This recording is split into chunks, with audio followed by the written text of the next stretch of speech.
Parce que... Pourquoi? Salut, c'est Isia sur Combini et je vais vous raconter un tas de choses que vous ne savez pas sur moi.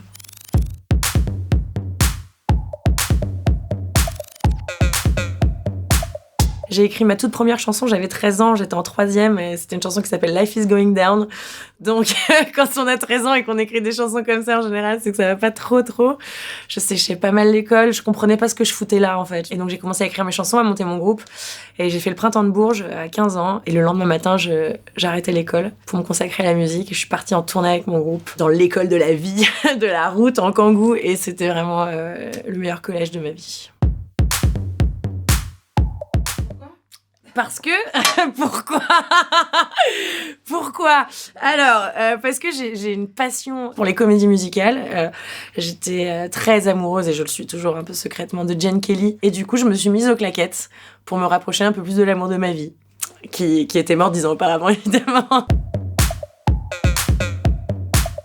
C'était ouf et en même temps ultra bienveillant. Le public d'Iggy Pop était vraiment hyper touchant et m'ont hyper bien accueilli sur scène et j'en garde un souvenir incroyable. Et quelques années plus tard, j'ai eu la chance de chanter avec Iggy Pop pour la musicale de Canal+, donc de le rencontrer en vrai, de faire un duo avec lui. Et c'est un homme délicieux. Et à la fin de la chanson, je vais dans les loges et on discute et on passe un moment ensemble. Et il m'a donné un papier qu'il a écrit sur un sac plastique, genre vraiment de Carrefour, quoi, avec son numéro de téléphone. Et il m'a dit If you ever need me, call me. Genre vraiment comme dans les films. Et je l'ai jamais appelé et j'ai perdu le papier. Et j'ai perdu toute chance de vivre à Miami avec un perroquet et Iggy Pop. Mais je m'en remettrai. Toute mon enfance, mon père a été hyper présent pour moi. On formait un duo inséparable et flamboyant, quoi. Et on partait sur le périph' en caisse tous les deux. Puis il me disait bon bah on va où aujourd'hui? Alors une fois on a atterri à Montmartre. Une fois je lui ai dit genre j'osais pas. J'étais genre je l'ai tenté genre Disneyland. Et on est allé à Disneyland.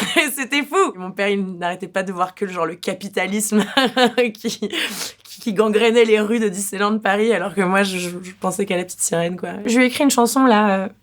Sur le nouvel album qui s'appelle Royal, justement, où je dis on a eu la vie royale, on s'est fait la vie royale. Je lui dis c'est fou la chance qu'on a eue d'être réunis au milieu du bordel et d'être réunis parce que mon père, j'ai l'impression qu'on a eu 1000 vies, lui et moi, et qu'à chaque fois on s'est retrouvés dans toutes ces vies et que cette vie-là, ça prenait la forme d'un père et sa fille. Mais pour moi, il était une forme d'âme sœur, quelque chose d'indescriptible et donc c'est fou qu'on se soit réunis ensemble dans cette vie-là, quoi. Ma mère, elle est née à Tunis, elle est arrivée en France, elle devait avoir 7-8 ans, quelque chose comme ça. C'est une partie de moi qui est hyper importante aussi, qui, je pense, fait autant partie de mon côté solaire et expansif et généreux. Et j'ai énormément d'attaches avec ma famille. Du côté de ma mère, c'est une culture et c'est des attaches qui sont très importantes pour moi et qui me touchent beaucoup. J'ai une nouvelle petite bicoque et j'ai une cheminée. Donc je me suis fait le gros kiff de les mettre sur la cheminée. Et puis ça me permet aussi de faire des photos cool avec mes potes bourrés quand ils sont à la maison et que chacun se remet des prix et on passe des très bons moments. Tout le monde fait des discours, bien entendu. Il y a une grande remise de prix à la fin du repas. Qui aura son César, qui aura sa victoire. Mais c'est surtout, voilà, c'est des moments en fait, quand t'es sur scène et que tu reçois ton prix, c'est ce moment-là, tu vois. Je me rappellerai toute ma vie. Quand j'ai reçu mon César et après je suis sortie de scène, je me suis effondrée. J'ai eu mon père au téléphone tout de suite et je pleurais avec les maquilleuses qui m'ont remaquillée pendant que je parlais, puis après j'étais au Fouquet et j'étais trop mal à l'aise avec mon prix. Moi je connaissais pas grand monde dans le milieu et j'étais un peu comme ça avec ce truc qui tout à coup prend une place énorme et tu sais pas où te foutre. Et du coup j'ai appelé mes parents, ils étaient en pyjama à la maison avec des potes en train de regarder les Césars. Ils ont tous débarqué au Fouquet pour me tenir compagnie et c'était voilà, c'est des moments en fait dont tu te rappelles et ça reste pour toujours, c'est cool. J'ai un côté un peu spirituel, mais j'aime bien. Je pense que c'est important d'avoir des trucs comme ça. C'est tellement pénible quand même, quelquefois, la vraie vie.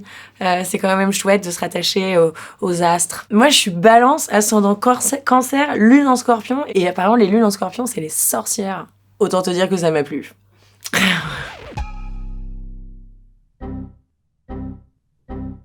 Combini.